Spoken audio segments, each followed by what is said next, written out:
Now we're going to move on to Mad Men and January Jones. She's one of the stars on that fantastic show, and she's revealing that, get this, you guys, her hair is falling out in big clumps. She says it's from coloring it so much. It's not just a danger for stars, but for anybody who dyes their hair, and ABC's Tanya Rivero has the story. She's best known for playing Don Draper's perfectly coiffed ex-wife Betty on the hit show Mad Men. Just assumed you're staying in the city again. But now 35-year-old actress January Jones is admitting looks can be deceiving, at least when it comes to hair. She tells Grazia Daily her hair is falling out in clumps, adding she should just shave it and wear a wig. Jones believes it's from changing her color so much over the past year.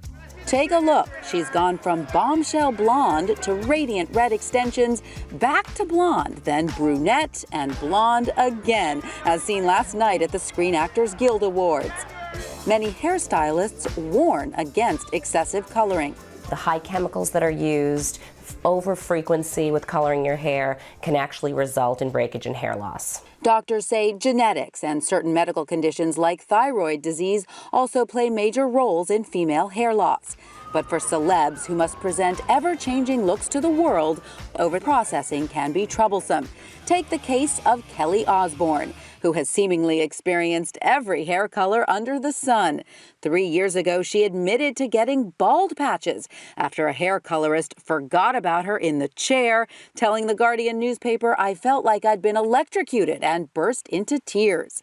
Lady Gaga, a natural brunette, has also discussed the difficulties of maintaining her signature platinum blonde look, telling People magazine she must occasionally get a chemical haircut because my blonde hair is falling out. My advice to anyone who colors their hair too much would be make sure you're using the right products for what you're doing, let's say highlighting or covering gray, and also make sure you are conditioning enough. For Good Morning America, Tanya Rivero, ABC News, New York.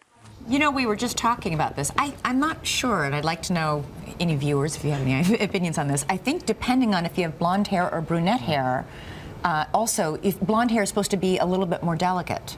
Let me check. A little fine. Yeah, I mean, you know, I think it is. You know, if you have fine hair, it's going to take processing different than if you have nice, thick, coarse hair.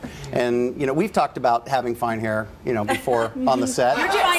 You're just fine people. You're fine. It's fine. Oh, it's fine. It's just fine. I just hope all the gray. I just said I'm going to be gray and bald because I wash out my gray, but now if it's going to fall out in clumps. George, you're out of this conversation. All of the guys have been mortified. Learning so much. Yeah, this is just fantastic. Betty Draper My is hair's all stunning. there. She's always been stunning She on could that be show. bald and Yes, January Jones. beautiful. Yeah.